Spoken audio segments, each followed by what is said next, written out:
Hindi pa nga tapos ang kalbaryo kaugnay ng paglubog ng dalawang motor tanker sa Bataan.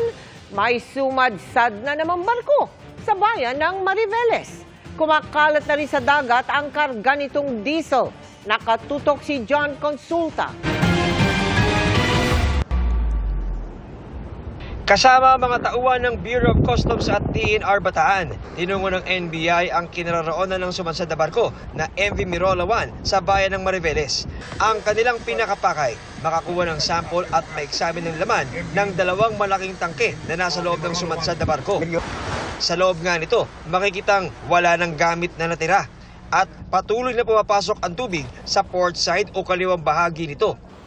Makikita rin ang dalawang malaking tangke na nakatagilid na at pinapasok na ng tubig dagat. Nandito nga tayo ngayon sa mismong barko na MV Mirola 1 at kita-kita natin mga kapuso, no? Nakatagilid na siya ngayon. Pero ang pinaka-concern ng mga otoridad ay itong mga nakikita natin sa paligid ngayon nitong barko. At tanong nga natin mula sa ating kinatatayuan, itong kulay itim na likido na sinasabi ng mga otoridad ay langis na nanggaling na mula rito sa MV Mirola 1. Makikita sa video na ito kung ano ang epekto ng tumagas na langis sa ibabaw ng tubig.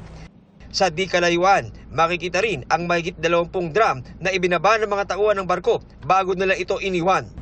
Matapos makita ng mga otoridad ang sitwasyon, di natuloy ang pagkuha ng sample sa mga tangke ng barko. Ito yung tangke, sir. Ito yung butas. Hindi aabot to, sir. Kailangan talaga. Kadiretso, di ba? Oo. Kausap niyo na si collector kanina? Opo. So yun ang call niya, i-call up muna kasi hindi talaga makakuha ng Magkaroon po ng clearance sa DNR, PCG. Si DNR nandito kasi. Si PCG lang ang kulang natin. Ayon sa PCG, binibigyan lang nila ng prioridad sa ngayon ang MT Terra Nova dahil sa sakay nitong heavy fuel oil. Ang motor tanker Mirola 1 po contains a diesel fuel oil. Diesel fuel oil is considered to be a light type of oil which can dissipate kapag po nasa dagat na po siya by natural weathering. So meaning po sa init ng araw, alon. May mga tao na rin na dineploy ang PCG para tingnan ang sitwasyon sa MV Mirola 1. Para sa GMA Integrated News, John Consulta, nakatutok 24 oras.